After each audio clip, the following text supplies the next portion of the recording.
Muito boa noite, meus irmãos. Ah, pera aí. Tá louco? Vocês estão com Faustil, que nem dizia, né? Não comeram direito meio-dia? Vamos lá. Muito boa noite. Agora sim, o pessoal da live vai achar que eu tô sozinho aqui. Sou um lunático. Só eu aqui. Estamos no segundo sermão dessa nova série chamada Praticar. Deu uma bugada aí no design quando baixou, mas faz parte. Assim que a vida funciona. Abra a Bíblia no livro de Tiago, Novo Testamento. Nós vamos estar no capítulo 1 hoje, do versículo 13 até o final do capítulo, que é o 27. Tiago, capítulo 1. Estamos numa série no livro de Tiago, falando sobre praticar. E o título do sermão hoje é Como a Fé Livra do Engano de Satanás e do Auto-Engano. E aqui está o 1 e 12, mas é do 13 ao 27. Então, eu estou muito alegre. A série de sermões tem sido fantástica fazer para mim. Eu tenho adorado preparar esses sermões.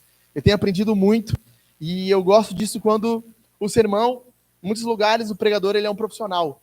Ele traz um sermão para as pessoas. E ele tem um grande cérebro, mas um pequeno coração. A palavra não entra no coração dele. Ele não recebe aquela palavra. Ele é somente um pregador. E eu tenho a alegria de dizer que eu sou um aprendiz. E quando eu estou esboçando o sermão, eu estou aprendendo profundamente com o que eu estou esboçando. E esse sermão, em particular, eu acho que ele vai nos edificar muito, muito, muito, muito. Livro de Tiago, lá no finalzinho da Bíblia, no Novo Testamento, bem quase no fim, no conosquinho para terminar ali, é que nem nós lendo a Bíblia, né? Estamos em Atos agora, nós estamos quase terminando. Ontem estava o Rafinha, a Mari, esse casalzinho top, lá em casa, fizemos o culto caseiro junto, foi uma benção. Glória a Deus. Livro de Tiago, capítulo 1, Novo Testamento, estamos juntos? Estamos juntos? Amém. Quem achou diz amém, quem não achou diz... Ah, não, brincadeira. Não é assim que as coisas funcionam. Aqui não. Vamos ler juntos, então, versículo 13 até o final do versículo 27. Vou ler aqui com vocês. Ninguém, ao ser tentado, diga, sou tentado por Deus, porque Deus não pode ser tentado pelo mal, e Ele mesmo não tenta ninguém. Ao contrário, cada um é tentado pela sua própria cobiça, quando esta o atrai e seduz. Então a cobiça, depois de haver concebido, dá luz ao pecado, e o pecado, uma vez consumado, gera morte. Não se enganem, meus amados irmãos. Toda boa dádiva é um dom perfeito, e todo dom perfeito vem lá do alto, descendo do Pai das luzes, em quem não pode existir variação ou sombra de mudança. Pois, segundo o seu querer, ele nos gerou pela palavra da verdade, para que fôssemos como que primícias das suas criaturas. Versículo 19. Vocês sabem estas coisas, meus amados irmãos. Cada um esteja pronto para ouvir, mas seja tardio para falar e tardio para ficar irado, porque a ira humana não produz a justiça de Deus. Portanto, deixando toda impureza e acúmulo de maldade, acolham com mansidão a palavra implantada em vocês, a qual é poderosa para salvá-los. Sejam praticantes da palavra e não somente ouvintes, enganando a vocês mesmos.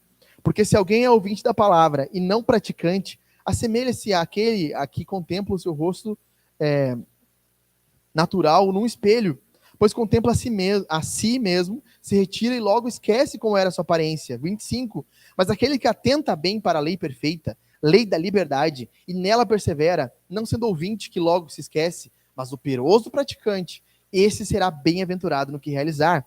Se alguém supõe ser religioso, mas não refreia sua língua, está enganando a si mesmo.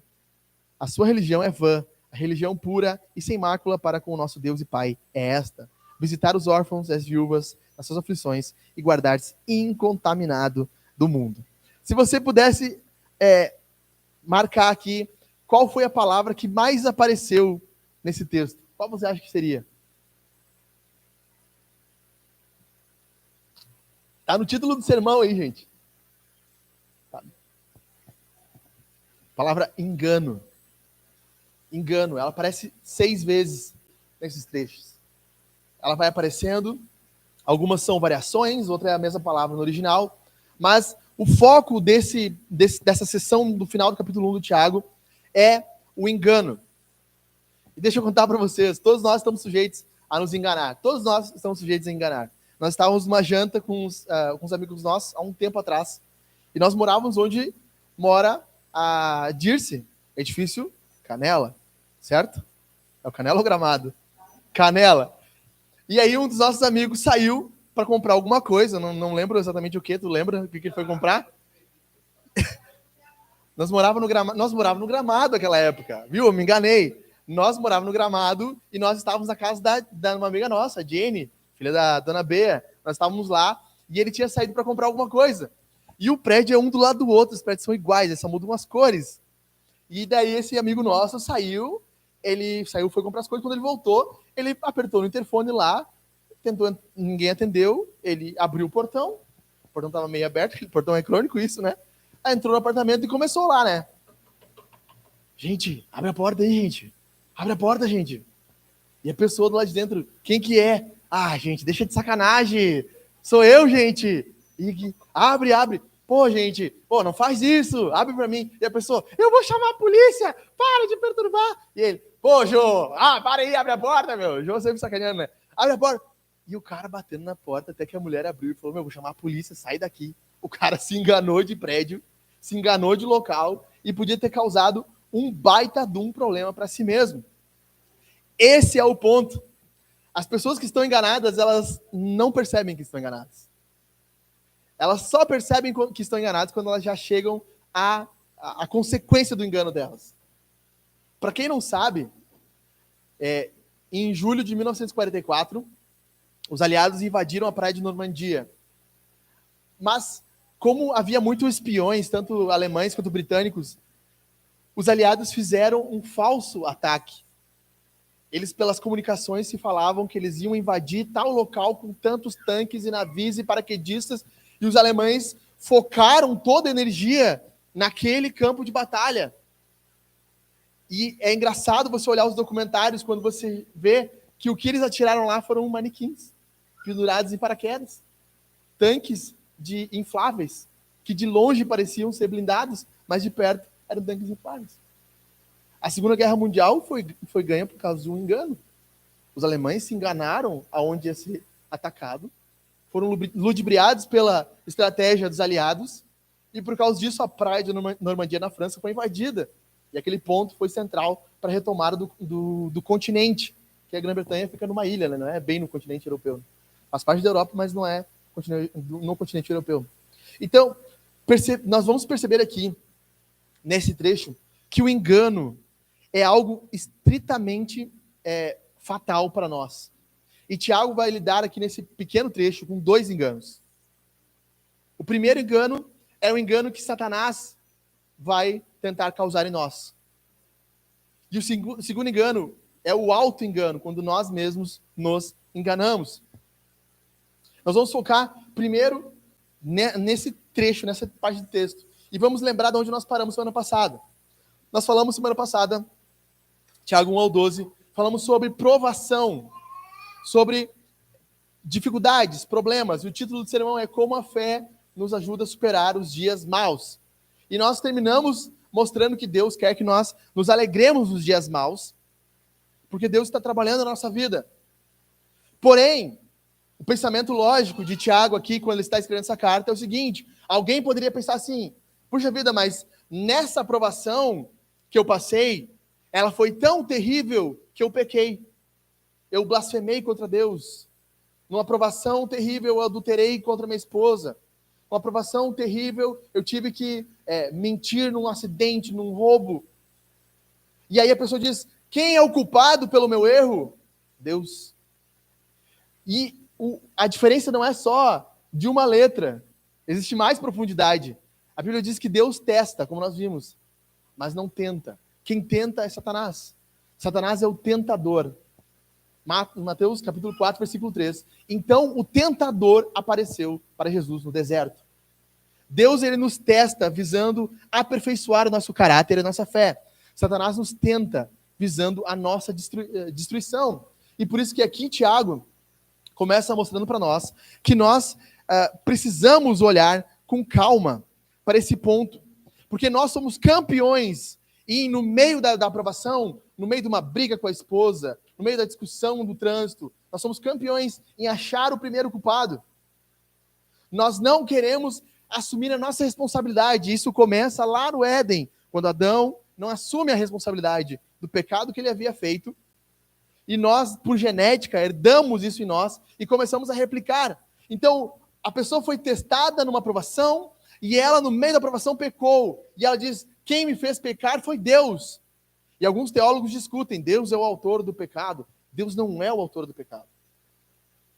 Deus não faz com que ninguém peque. Então, Tiago quer corrigir esse primeiro pensamento, corrigir as nossas desculpas, corrigir o nosso modo de pensar. Perceba, ninguém ao ser tentado diga, sou tentado por Deus. Porque Deus não pode ser tentado pelo mal, e Ele mesmo não tenta ninguém. A ideia aqui da Bíblia é, Deus é tão santo, o texto de Abacuque vai dizer isso, que Deus não suporta contemplar a maldade do pecado. Deus tem uma santidade tão grande que a Bíblia fala que é 3 vezes santo, certo? Isaías 6, versículo 3, Deus é santo, santo, santo. É um hebraísmo, repetir 3 vezes é um hebraísmo. No hebraico se faz isso para dar ênfase, mas também é algo estritamente poderoso. Ninguém no universo é 3 vezes santo, somente Deus. A canção do Apocalipse, lá no capítulo 5, versículo 4, eles estão cantando, Deus é santo, santo, santo. Então o nosso Deus, ele não tenta ninguém, mas ele testa as pessoas. E nós somos testados, levados até o extremo da aprovação, a fim de que a nossa fé seja fortalecida. Pastor, eu não entendo isso. Você perdeu o sermão passado. Ouça outro sermão. Você vai entender o que eu estou falando. Então, ninguém diga no meio da aprovação que foi testado, tentado por Deus. Então, imaginemos a seguinte situação. Um homem casado com uma mulher, e essa mulher, ela tem um tumor. Vamos reduzir. Sofreu um acidente de carro e ficou tetraplégica, certo? Ela precisa de cuidados paliativos, ela não consegue se mover sozinha, não consegue comer sozinha. E o que é natural num relacionamento entre homem e mulher? Que haja relação sexual, certo? E por a mulher estar naquele estado, o homem não está tendo mais relações sexuais com sua mulher. Ele está numa situação complexa. E diante dessa situação, esse homem, ele acaba caindo no pecado e adulterando com a mulher dele, qual ele deveria cuidar. Nessa situação nós pensamos, poxa, como assim? O cara não tinha escolha, ele não tinha como se satisfazer na sua mulher e buscou a satisfação fora do casamento. Nós temos essa mentalidade, sempre tentando achar uma justificativa para o nosso pecado, mas Deus não quer justificativa do nosso pecado. Deus deseja de nós obediência no meio da provação, fé no meio da provação, constância, como nós vimos. Por isso que 1 Coríntios 10, versículo 13 diz assim, não sobreveio a vocês nenhuma tentação que não fosse humana. Ou seja, não veio sobre nós nenhuma tentação que não fosse suportável para nós. Ainda nessa situação, esse homem, ainda que fosse levado ao extremo, nesse ponto.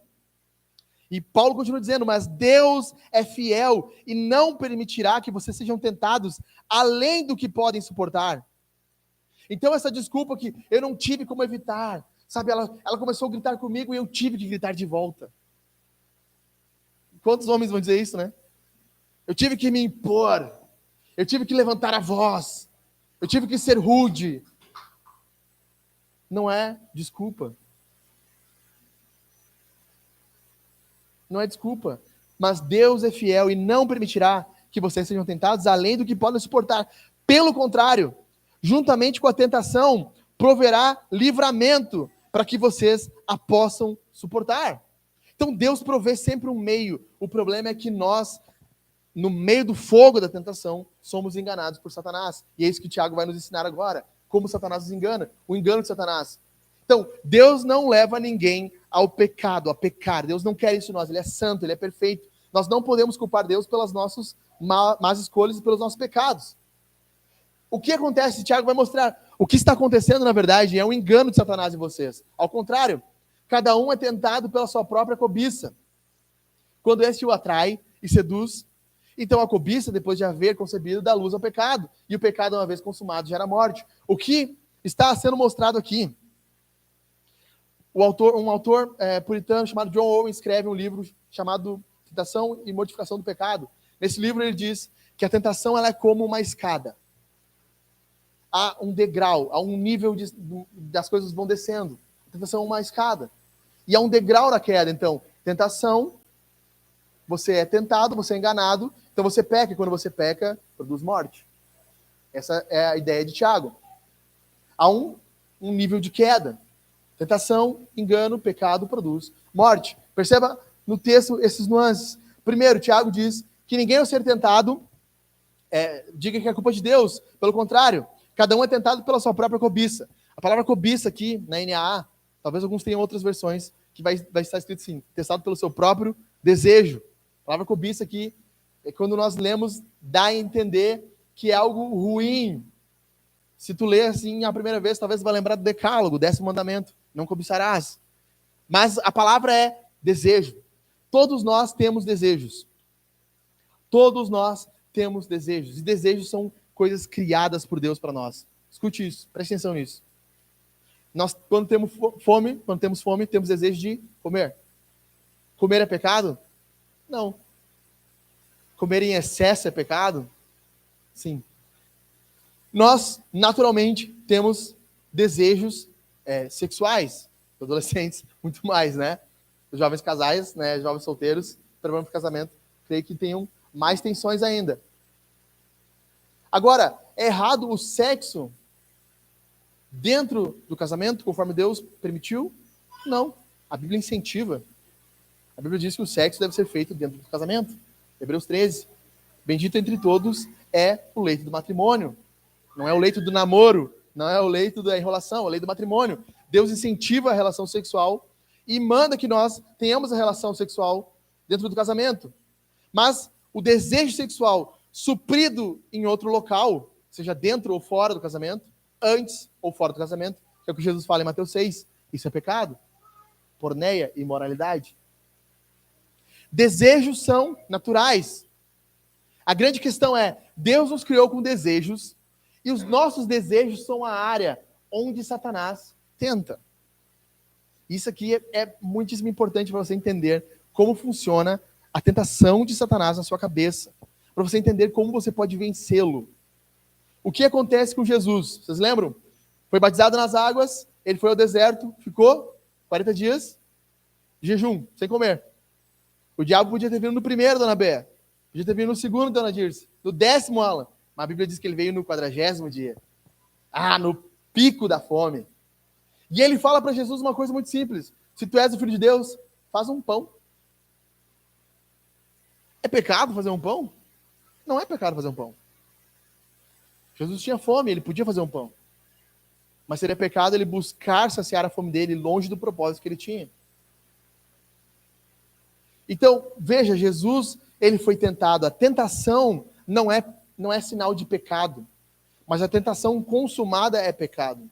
Jesus foi tentado. Jesus foi tentado em inúmeras áreas. Hebreus vai dizer que ele foi tentado em tudo. E quando é em tudo, é em tudo. Cara, eu não sei se você tem noção disso, mas Jesus viveu num tempo onde as mulheres, as prostitutas, a sociedade era muito pior do que a nossa hoje, até, em certo sentido.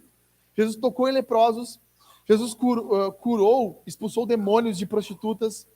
Então ele teve contato com mulheres promíscuas, teve contato com pessoas obscuras, e mesmo assim ele jamais pecou, porque ele não cedia ao desejo de buscar satisfação fora daquilo que Deus tinha revelado para ele. Então Tiago está nos mostrando aqui como a arma de Satanás acontece. Deus nos deu desejos. Desejos não são pecaminosos. Mas o Satanás, o que acontece? Ele nos engana. Olha o que Tiago diz aqui. Acompanhe comigo. Não feche sua Bíblia. Nosso modelo é assim. Está escrito assim. Quando esta o atrai, seduz. A palavra seduz é engano. E atrai aqui, a palavra atrai no grego, é a mesma palavra que significa anzol. Certo? Vocês já viram anzol, né? Anzol de... Quem já pescou aqui? Eu botei no rio, nunca tirei nada, mas... Né? A palavra atrair aqui é a palavra anzol. Qual é a ideia? Satanás, ele pega o nosso desejo e coloca no anzol. Ele diz assim, você quer suprir a sua casa? Aqui está o meio ilícito para você fazer isso. Você rouba, você tira dinheiro, adultera dinheiro. É errado nós termos desejo de suprir nossa casa? Não. mas buscar em outros locais ilícitos, sim. Então, o que Satanás faz? Ele coloca os nossos desejos como se fosse um anzol e nos engana. Assim como o peixe, ele come e fica preso naquilo ali, nós somos presos pelo engano do diabo. Eu já fui solteiro e até depois de casado, nós temos, os homens têm os olhos guiados para alguns locais que não deveriam ser bons. Inclusive, muitos homens são guiados para a pornografia. Solteiros, guiados na adolescência. Eu falava com a Jaque, coitada, a Jaque era uma menina que foi criada na igreja, ela não tinha noção de quase nada. Eu fui falando para ela como é que era a adolescência de um menino, ela falou assim, não, amor, os meninos não fazem isso. Fazem. Quer dizer que quando o meu colega... É isso mesmo, quer dizer isso aí. Porque Satanás vem na cabeça dos homens, das mulheres, dos meninos, e coloca o nosso desejo e coloca um meio de suprir ele, que não é o meio que Deus instituiu. E quando nós mordemos a isca de fazer aquilo que Deus não instituiu, nós cometemos o quê? Pecado. O que é pecado? Para quem não sabe, pecado é qualquer coisa, pensamento ou ação que seja contrário à natureza de Deus ou que foi revelado por Deus. Como assim? Explica melhor, pastor. Deus tem uma vontade. Ele a revelou na Bíblia. Principalmente nos 10 mandamentos. Não terás outro Deus diante de mim, não adorarás imagem ou escultura, não usarás o meu nome em vão, guardarás o dia de descanso, para que você tenha o dia de adoração, honra teu pai e tua mãe, não adulterarás, não assassinarás, não mentirás, não darás falso testemunho, não roubarás, não cobiçarás. 10 mandamentos. Deus deu a forma com que ele queria que nós vivêssemos. O que acontece? Essa é a vontade de Deus. Porém, nós temos uma vontade. E quando essa vontade vai contra o que Deus instituiu, isso se chama pecado. Então, Deus proveu o meio qual ele quer que nós vivamos, e o diabo provém um meio que não é o que Deus proveu. É um meio secundário. E nesse gap, nesse gancho, nesse anzol, nós fomos fisgados. Então nós cometemos o pecado, nós desobedecemos. Satanás nos leva a desobedecer a Deus, se rebelando contra ele. E aí nós temos um problema em nossa sociedade, que nós achamos duas formas não bíblicas de lidar com o pecado. A primeira dessas formas é negar. Nós dizemos que aquilo não é pecado. Aborto não é assassinato. Simplesmente nós negamos o pecado. O pecado é algo criado pela sociedade, é uma coisa construída na sua mente, todo diferentezinho assim, falando. Sabe, nós temos que abandonar esse conceito religioso e nos libertar dessas coisas, libertar os nossos desejos. Eles negam o pecado. Ou eles ressignificam o pecado, eles trocam o nome. Então, adultério é um casinho, é um affair, é um relacionamentozinho, aquela conversinha ilícita e imoral com a tua colega de trabalho, cheia de sorrisinho, que dá aquela calorzinho no coração. Aquilo ali é só um flertezinho. A fofoquinha, não, é só um passar de informações. Isso, estou falando do nível raso aqui, né? Nível 1. Vai aprofundar. Aborto é a escolha da mulher. Liberdade da mulher. Pedofilia é um relacionamento com crianças. Relacionamento amoroso com crianças. Perceba como nós ou negamos ou nós ressignificamos, trocamos o nome do que é pecado.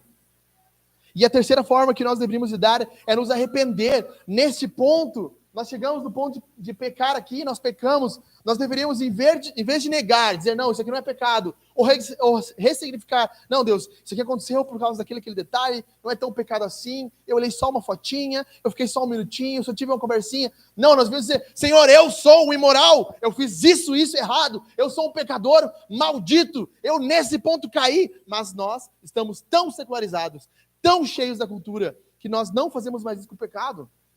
Nós não chegamos para pessoas assim, me perdoa, porque eu fiz uma fofoca sobre ti. Isso foi estritamente errado. Eu não deveria ter feito. Eu deveria ter falado diretamente contigo. Radical. É o que a Bíblia ensina. O pecado, quando é consumido, ele gera morte. A ideia de Tiago é como se fosse uma gravidez. Então, você pecou, você vai morrer. Todo mundo morre, né? Se você não sabia isso, você e eu vou morrer. Essa é a notícia de hoje.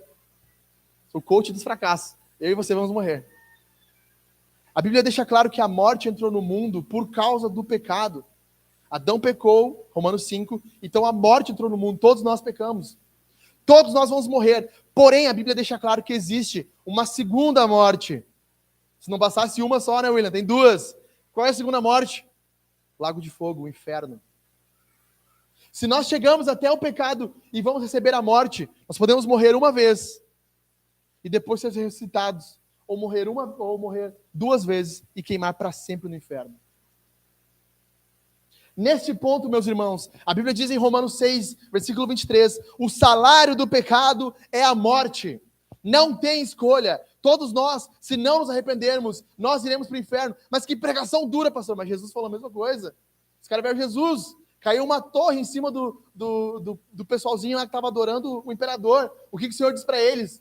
Jesus disse assim, o que eu digo para eles é o que eu digo para vocês. Se vocês não se arrependerem, vocês vão para o inferno. Nós precisamos, quando chegamos no ponto de pecar, uma atitude desesperada e uma leitura esperançosa de Romanos 6, 23. Porque o salário do pecado é a morte, mas o dom gratuito, e eu amo a palavra mas na Bíblia, mas o contraponto, mas o dom gratuito de Deus é a vida eterna em Cristo Jesus. Em Jesus nós somos apresentados a um Deus que nos chama a vencer a morte. Por causa do que ele fez na cruz, a graça de Deus é o ponto onde nós podemos reverter esse ciclo de queda. Quando nós colocamos a nossa fé em Jesus, e isso é sobrenatural. Eu posso falar 1000 anos aqui, e ninguém colocar fé em Jesus. De repente eu posso falar 1 minuto, e a pessoa crê em Jesus. Isso é o Espírito Santo, não sou eu fazendo. Mas quando nós colocamos a nossa fé em Jesus, no céu, o nosso nome é escrito, e nós somos chamados por Deus de seus filhos. E deixamos o estado de morte para receber uma nova vida. Em Jesus nós temos esperança de quebrar esse engano de Satanás. Em Jesus nós temos essa esperança. Em Jesus nós temos como reverter isso. Jesus morreu para te livrar e para me livrar do inferno, da vida que você e eu vivíamos ou estamos vivendo agora. Precisamos nos arrepender. Ontem, não, sexta nós falávamos aqui, acho que era do irmão do Nicodemos, alguém estava falando, que Nicodemos pregou o evangelho para ele, e ele disse, hoje não, irmão, hoje eu não quero aceitar. Naquela noite ele sofre um acidente, é isso, né? E falece. Nós não temos certeza de quantos dias, quantas horas, quanto é o nosso tempo. Nós não temos essa certeza, nós precisamos hoje, durante esse culto, durante esse sermão, começar a trazer à mente os nossos pecados, listá-los, mostrar ao Senhor, isso eu fiz, isso eu fiz, isso eu fiz, eu preciso da tua graça, eu preciso do teu amor, eu preciso reverter esse estado de queda. E eu te pergunto, você essa noite, foi tentado, caiu no engano, está em pecado, você está nas garras de Satanás, você foi enganado pelo diabo, está preso, aprisionado, na maledicência, na pornografia, no secularismo, na mente mundana.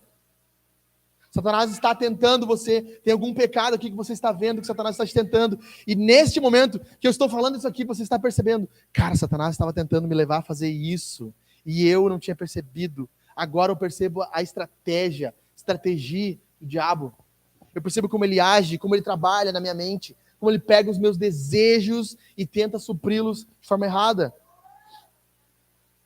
O engano da tentação está aqui, mas tem mais um engano ainda de Satanás. Novamente a palavra, como eu disse, não se enganem.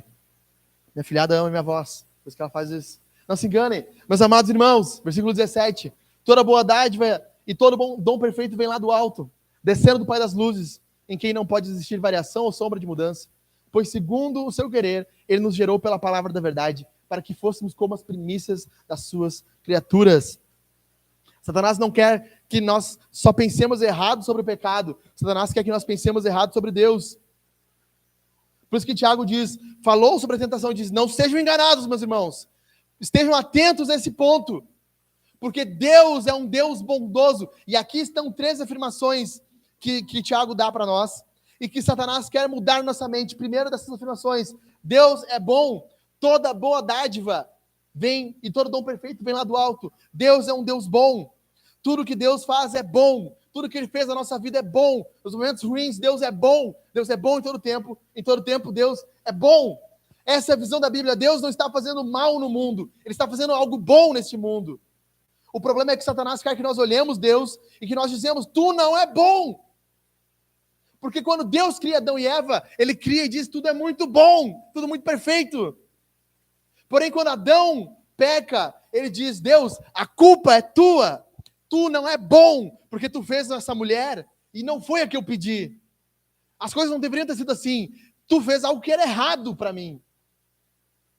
E isso, o diabo quer mudar na sua cabeça. Nos momentos de dor, de luta, de tentação, o diabo quer que você desconfie de Deus, que você diga que Ele não é bom. Deus não é só bom, como o Tiago diz, que Ele dá boas coisas, toda boa dádiva e todo dom perfeito vem lá do alto, descendo do Pai das luzes. Deus continua nos abençoando e usando os nossos erros, as nossas desgraças para a santificação. Como assim, pastor? Semana passada, falei de José. Lembra? Eu falei de José? Não lembra? É normal. O pastor, ele não tem aquela expectativa, Júlio, que no próximo domingo as pessoas lembram do sermão. Por isso que fica gravado, para vocês ouvirem de novo. Então, eu falei da história de José. E José tinha tudo para chegar diante de seus irmãos e dizer: cara, eu quero que vocês morram. Mas José fala um dos versículos mais lindos do Antigo Testamento. Gênesis 50, versículo 22. Vocês intentaram o mal contra mim. Ou seja, existe um mal na vida de José. Mas Deus fez com que o mal se tornasse bom.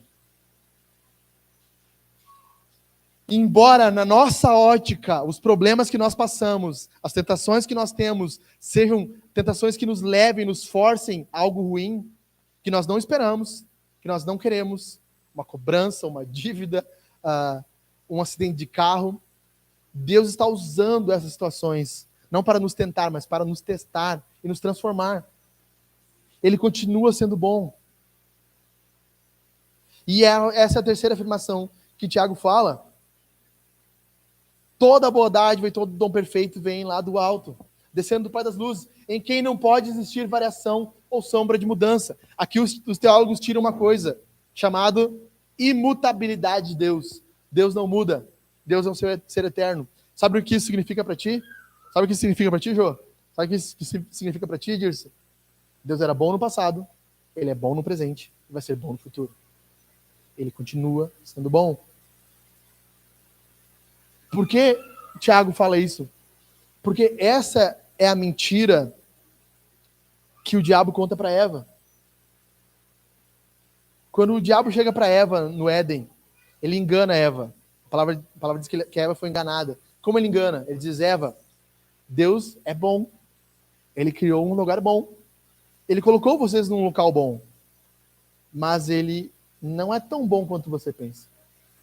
Ele foi bom no seu passado, mas no presente ele está te proibindo de comer esse fruto. Veja como Deus não é bom. Será que existem situações na sua e na minha vida que nós estamos duvidando de Deus? Duvidando da sua bondade? Crises, momentos de luta, que nós estamos pensando assim: por que Deus está fazendo isso comigo? A voz de Satanás é que você pense que Deus não é bom. Que você olhe esse caos e diga: Deus é um Deus mau. Eu não quero servir um Deus assim. Mas Deus continua sendo bom no passado, no presente e no futuro. Então Tiago dá a cartada final, o super trunfo, o truco, a canastra, né, Everton? Ele dá o golpe final aqui. Qual é o golpe final? Versículo 18. Pois segundo o seu querer, ele nos gerou pela palavra da verdade, para que fôssemos como que primícias de suas criaturas. O que Tiago está dizendo aqui?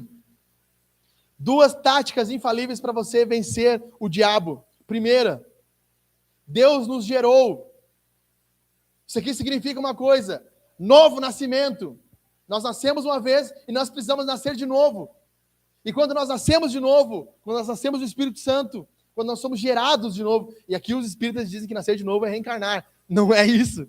Na Bíblia, nascer de novo é quando Deus de forma sobrenatural, ele troca o nosso coração. Ezequiel 36. Ele tira o coração de pedra, coloca um coração de carne, um coração que tem novos desejos. E esse é o ponto. Como nós vencemos Satanás? Através da ação do Espírito Santo na nossa vida, onde novos desejos são depositados. Os teólogos dizem uma coisa, que quando Deus criou Adão com a possibilidade, não pecar. No latim, não pecare. Os caras são bons aqui, né? Viu? Não pecare. Mas quando Adão cai na queda, ele e Eva comem o fruto, a situação muda de não pecare para não posso não pecare. Ou seja, eu não posso mais deixar de pecar. Agora se torna natural pecar. Porém, quando o Espírito Santo faz alguém nascer de novo, a condição volta para posso não pecar. Eu posso não pecar. Eu posso dizer não. Eu posso simplesmente olhar uma situação terrível e dizer não vou fazer isso. Eu vou obedecer a Deus. E isso é obra da graça de Deus na nossa vida. Foi quando Deus nos gerou, nos chamou de filhos seus, nós entendemos que nós temos uma nova natureza, uma nova realidade. Nós vivemos de novas regras. Nós somos agora de um novo povo. Esse é o primeiro ponto, saber que nós somos gerados, nosso coração foi gerado em Deus, nossos desejos foram transformados. O segundo, um contato profundo com o quê? O que gera? Português básico. Ele nos gerou pelo quê? Todo mundo junto no 3. 1, 2, 3. Pela palavra. Meus irmãos, se você não lê isso aqui, você nunca vai aprender. Você nunca vai vencer o pecado. Qualquer cristão que não lê a Bíblia, ele é um escravo do pecado. A palavra é o ponto principal para nós vencermos as dificuldades. Por quê? Porque é na palavra onde nós encontramos a fé. É na palavra onde nós aprendemos sobre quem Deus é. É na palavra onde nós aprendemos quem Jesus é, o que Ele fez por nós e o que Deus espera de nós. Sem a palavra, nós não vamos conseguir. Se o primeiro desse engano é o engano de Satanás, o segundo é o auto-engano. Vocês sabem essas coisas que Tiago está falando? Cara, vocês sabem. As pessoas sabiam disso aqui. Tem como nós termos conhecimento intelectual de algo? Tem. Meus amados irmãos, vocês sabem. Então cada um esteja pronto para ouvir, mas seja tardio para falar, tardio para ficar irado. Porque a ira humana não produz justiça de Deus. Portanto, deixem toda impureza e acúmulo de maldade e acolham com mansidão a palavra implantada em vocês, a qual é poderosa para a salvação. Tiago vai nos mostrar aqui que existe um segundo auto-engano. Quando nós sabemos, mas não vivemos. Nossa mente está encharcada pelo conteúdo da verdade, mas nossa vida não está derramando a verdade. Tem como isso acontecer. E como nós mudamos esse status na nossa vida? É simples. Muito simples. Tiago vai dar três dicas aqui. Primeiro, ouvir. Segundo, praticar. Terceiro, expressar. E nós vamos caminhando para o final aqui. Primeira forma de nós vencermos, nós precisamos estar atentos, ouvir. Esse é o problema. Pessoas orgulhosas são rápidas em falar. Pessoas orgulhosas são rápidas em manifestar sua opinião. O pastor diz isso, mas eu discordo. Deus falou isso na palavra dele, mas eu acho que isso aqui é muito antigo. Isso aqui foi escrito há 2 mil anos atrás. As coisas não eram assim. É o contexto daquela cidade, daquela carta que foi escrita. Nós somos muito rápidos em manifestar a nossa opinião. E isso é um sinal de orgulho. Nada mais do que isso. E a pessoa orgulhosa é uma pessoa auto-enganada. Por isso que Tiago fala, sejam prontos para ouvir. Nós temos que ouvir mais. Ouvir alguém ensinando, alguém pregando, ouvir a palavra de Deus, ler a palavra de Deus, ter esse contato. Pense na escritura. Poucas pessoas sabiam ler. Algumas pessoas colocavam de pé e liam isso aqui que eu estou falando para vocês. E explicavam, então as pessoas tinham que ouvir. E sejam tardios para falar e tardio para ficar irado. A ira provém de um coração orgulhoso, que não quer se submeter ao que ele ouve. E esse é o ponto. Para nós vencermos o auto-engano de saber e não praticar, nós precisamos de uma atitude humilde. Porque essa forma de querer expressar, como diz Provérbios, o tolo não tem prazer no conhecimento, somente expressar o que pensa. Aquele que fala muito, tem muito pecado no falar. Ou seja, o orgulho está por detrás. E por mais que pareça que a ira humana, e aqui não é raiva, mas é inflamação humana. Está falando do fogo. A ideia no original é essa, algo que inflama para fora. Porque a ira humana, aquilo que está crescendo de forma humana, não produz justiça. A pessoa acha que ela vive da forma que ela quer. Não, pastor, mas eu acho que as coisas são assim. Eu acho que não deveria ser feito assim. Eu acho que não deveria se seguir tanto a Bíblia. Eu acho que temos que, sabe, temos que pensar um pouco mais.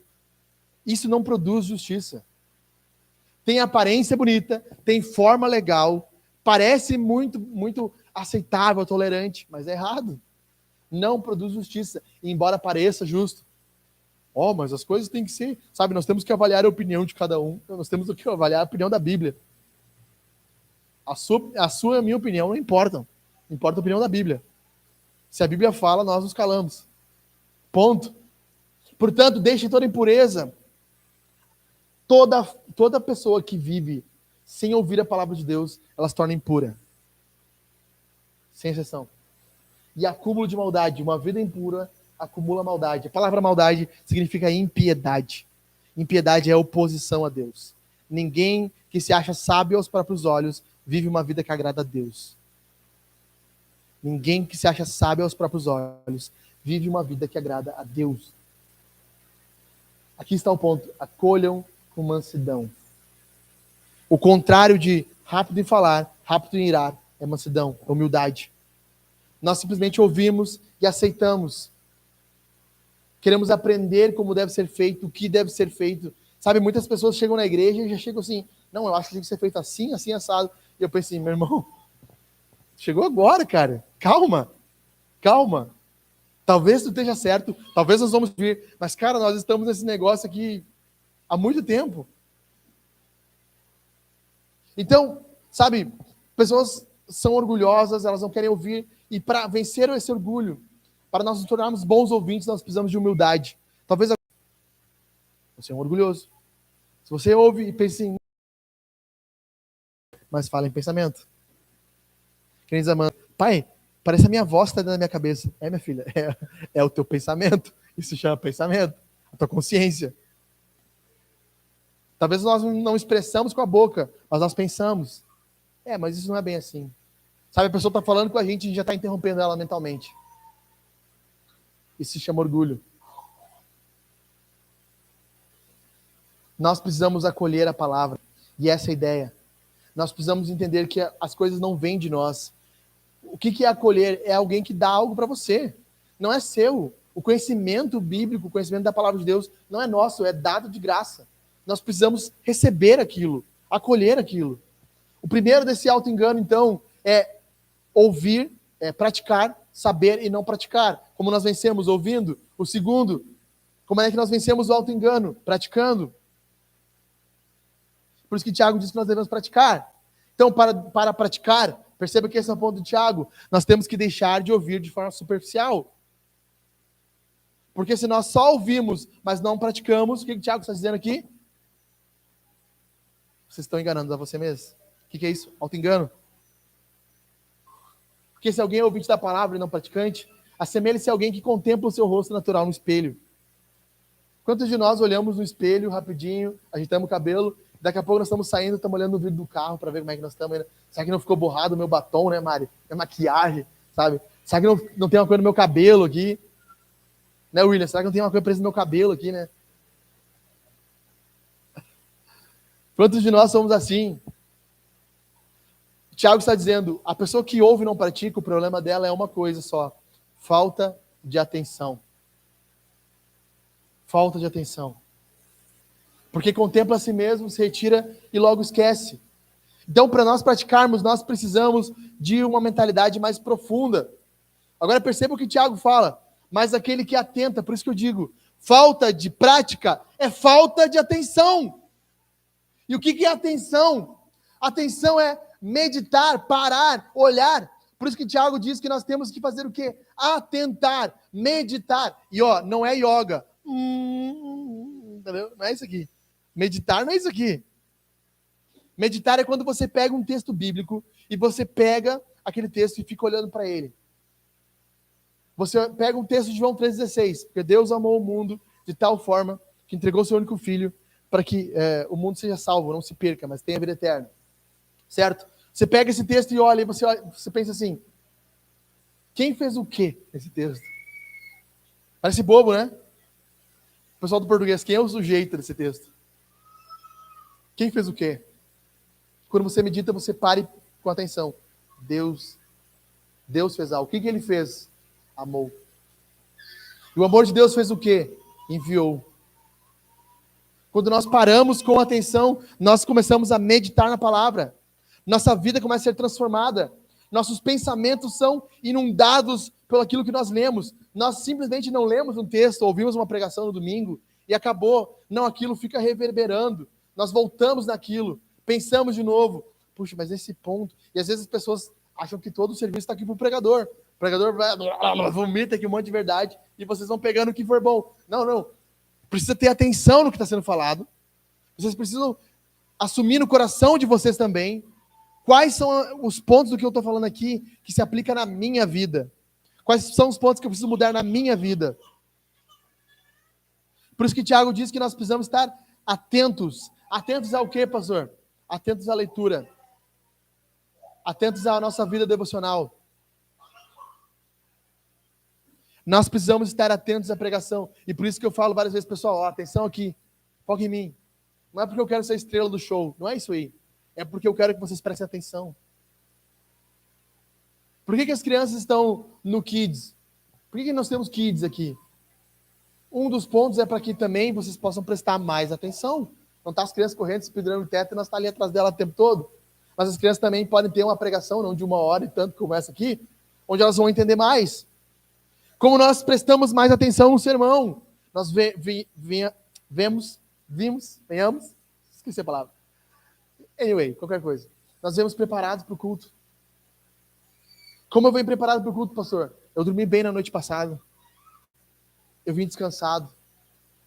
Tocou os 2 minutos, eu fui no banheiro, dar uma urinada, tirar água do joelho. Porque daí no meio do sermão, tá aqui, né? Todo mundo vai ficar olhando a pessoa que está saindo. Ai, mano, a pessoa não pode sair. Não, pode sair. Mas eu faço um malabarismo aqui para conseguir 5 minutos de atenção. Que uma pessoa indo no banheiro consegue destruir em 3 segundos. Nós precisamos ter atenção no que eu estou falando. Atenção na pregação da palavra. Mas eu vou levantar e tomar uma água, mas traz uma garrafinha. Eu estou suando e nem um porco, velho. Traz uma toalhinha, uma garrafinha. Toma uma água ali. Fica no teu lugarzinho, meu querido. É tão difícil prestar atenção. Tudo nos rouba atenção nos nossos dias. Nós não conseguimos olhar um vídeo de 1 minuto e meio no Instagram mais. O troço é 1 minuto e meio. Sabe? Um Reels é 1 minuto e meio. A gente não consegue parar até o final. Agora o Instagram liberou para tu puxar a abinha, para tu mexer no Reels ali. Nós lemos só cabeçalhos de notícia, nós não lemos a notícia inteira. Nós vemos um texto ali no Instagram, tu abriu, clicou em mais ali, tu vê que tem 7 parágrafos. Não vou ler. Nós não prestamos atenção em nada. Nós não prestamos atenção em nada. E um teste é, se você perdesse seu celular e você tivesse que pedir um celular emprestado na rua, e você falar assim, eu preciso ligar para o meu marido, para o trabalho do meu marido, você sabe de qual é o telefone? O telefone da minha mãe, você sabe de qual é o telefone? A gente não sabe. Nossa memória, ela está sendo consumida pelo digital. E esse ponto aqui, a pregação, ser tão extensa, tão densa, é um treinamento para a nossa cabeça, para nós podermos cada vez mais absorver mais informação. Porque se a pessoa atenta para a lei, a ideia da lei aqui é a palavra, da pregação, do ensino, e nela persevera, não sendo só ouvinte que logo se esquece, ou seja, tem um esforço mental, versículos são colocados em casa, pega o pano de prata do Salmo 23, pendura no fogão ali, entendeu? Senhor é meu pastor e nada me faltará. Não tem problema, sabe? Escreve ali, imprime um texto, coloca, as pessoas ficam, às vezes, meio chocadas, mas vai ensinar o catecismo para a criança, é bom que a criança memorize o catecismo, é ótimo. Quem criou você é Deus. O que mais? Deus criou todas as coisas. Porque Deus criou todas as coisas para a sua glória. Como Deus se revela na sua palavra, na natureza. Sabe? Essas coisas são muito boas para a criança memorizar. Para nós memorizarmos. Os 10 mandamentos. O credo. Tudo isso nos auxilia. Aprendemos de forma mais fácil. E por último, Tiago diz que não basta só ouvir. Não basta só praticar. nós temos que, de certa forma, expressar a nossa religião. Por isso que ele diz, se alguém supõe ser religioso, mais uma vez, é do engano. Se alguém supõe ser religioso, mas não refreia sua língua, está enganando a si mesmo. Tá vendo aquela irmã fofoqueira? Cara, tá vendo aquele fofoqueiro? A ideia não é só essa. Mas Jesus diz no Sermão do Monte que a boca fala do que o coração está cheio. Uma pessoa religiosa, cujas palavras delas nunca refletem um coração cheio de Jesus, ela está enganando a si mesma. Se muito do que você fala todo dia não tem Jesus, não tem graça, não tem Bíblia, não tem Evangelho, não tem igreja, você está enganando a si mesmo. E esse é o ponto. Esse toque me ajuda a marcar vocês na cabeça. Você está enganando a si mesmo? Então, Warren Wiersbe, no seu comentário, diz assim, que Tiago, no final desse texto, ele nos dá 3 fórmulas para resolvermos. Primeiro, interna. Segunda, externa. Terceira, para cima. Estou finalizando aqui com vocês. Primeira, interna. Como está o seu coração? Do que você tem enchido ele? Quais são as palavras, os ensinamentos que você tem colocado dentro do seu coração? A sua boca expressa isso. Ah, mas tem um monte de homem que fala, não só homem, mas um monte de mulher, que fala um monte de palavrão com conotação sexual e fala de forma desenfreada. Há um problema nisso. Isso demonstra um coração ainda que precisa ser transformado pela forma que ele fala. Ainda muito sujo, muito cheio de palavras fulas, tolas. Mulheres que estão sempre brigando em casa. Estão sempre discutindo. A forma como elas falam revela que o coração delas é um coração não religioso. Homens irados. A forma que nós nos iramos e falamos demonstra que o nosso coração não é um coração alcançado por Jesus. E nós estamos nos enganando. Temos que olhar primeiro para dentro. Tiago diz que nós temos que olhar para fora. A religião pura, sem mácula para com o nosso Deus e Pai é esta: visitar os órfãos e as viúvas nas suas aflições. Ou seja, uma religião que não demonstra amor pelo próximo não é uma religião de verdade. Os órfãos e as viúvas eram os mais necessitados daquela época. Porque, óbvio, homens trabalhavam, mulheres não tinham como ter dinheiro. Então, se a criança perdia o pai, era óbvio que ela ia passar fome. Se a mulher perdia o marido, era óbvio que ela ia passar fome. Então, a igreja entendia que a família daquela mulher, o pai daquela mulher, daquele filho órfão, e o marido daquela mulher que perdeu o seu marido, era a igreja. E eles é que deveriam cuidar do próximo. Eles é que deveriam cuidar dos órfãos, das viúvas. A igreja de Atos 2, lá no livro de Atos, quem sabe a gente prega o livro de Atos aqui, se Deus permitir um dia, diz que eles vendiam tudo que possuíam e entregavam aos pés dos apóstolos. Dessa forma, ninguém passava necessidade alguma. Atos 4 diz a mesma coisa, que eles distribuíam a renda entre si, de forma que todos tinham o suficiente para viver. Toda religião que é focada somente no que você pode receber é uma bênção. Eu quero vir numa igreja onde eu sou bem servido, onde as coisas aconteçam para mim. Você é um religioso hipócrita. Se a sua religião não desembarca, não deságua em amor ao próximo, em serviço sacrificial, como é que nós servimos sacrificial o próximo? Você chega antes. Por exemplo, você arruma as cadeiras, você traz um cafezinho, traz um lanche, traz um bolo. Meu irmão, como é que você está? Essa semana eu vi que você estava enfermo. Quero ir na sua casa visitar, eu quero orar por você. Quero orar por você. A irmã lá que teve um filho, a Gabi agora é próxima, até filho da igreja aqui, né? Então, quando nascer o pequeno Samuel, né? Deu confusão. Samuel, como a igreja serve, né, dona Dirce? A família. Vendo se eles têm alguma necessidade. Talvez as irmãs indo lá, ajudar, cuidar, limpar. Não deu na última vez, né, Jô? A gente lembra que teve alguns intempéries ali no meio. Mas isso seria o ideal, que nós cuidássemos uns dos outros.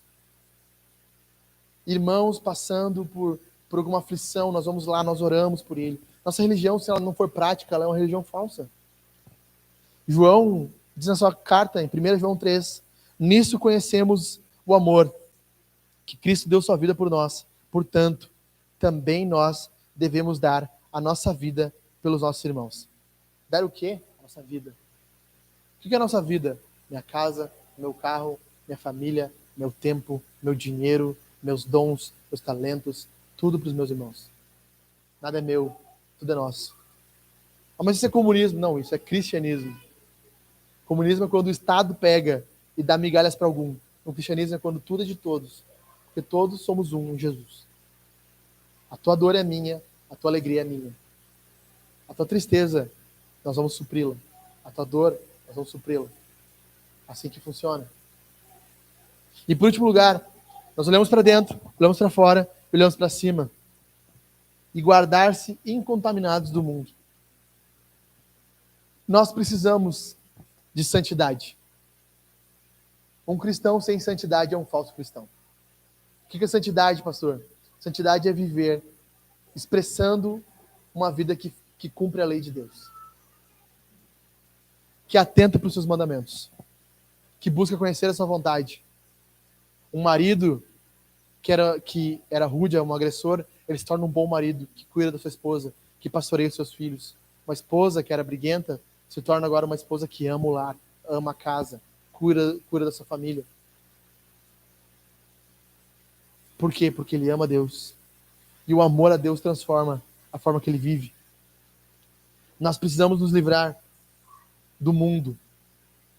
E o mundo aqui não é esse mundo que nós vivemos, algo geográfico. O mundo é o pensamento. 2 pensamentos do mundo para nós finalizarmos. O que importa é ser feliz. Já ouviram?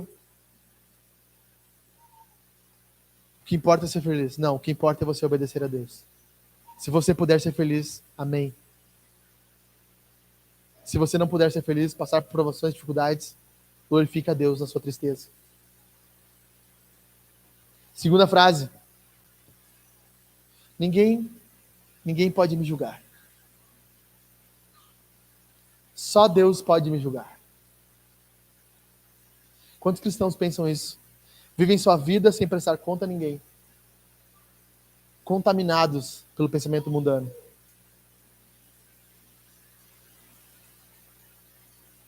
Você é alguém orgulhoso, rápido em falar, rápido em expressar suas opiniões, ou humilde, que acata a palavra de Deus, submete a palavra. Você tem uma atitude de aprendiz e quer ouvir e quer praticar a palavra de Deus. Ou você é um orgulhoso, você chega no piloto do avião, né, Alan? Bate na porta do comandante, seguinte, ó, quando tu for sair dessa pista aqui, tu dá uma aceleradinha e tu cuida para não chacoalhar. Quando tu vai chacoalhar, tu aperta esse botão aqui. Ô comandante, tu já pilotou um avião? Não. Tá, então tu não dá opinião nenhuma. Tu não sabe nem o que tá falando. Chega no médico, vai lá, tá abrindo o corpo. Não corta aqui, que vai cortar a veia tal. Aí a pessoa assim, mas tu fez medicina? Não, olhei Grey's Anatomy. Não tem autoridade para falar. Porque diante da teologia, da palavra de Deus, nós queremos emitir nossa opinião. Nós não calamos a nossa boquinha. E deixamos quem sabe fazer o serviço que deve ser feito. Como você pratica a Escritura? Deus está nos enxergando, vendo a nossa falta de santidade, a nossa falta de amor.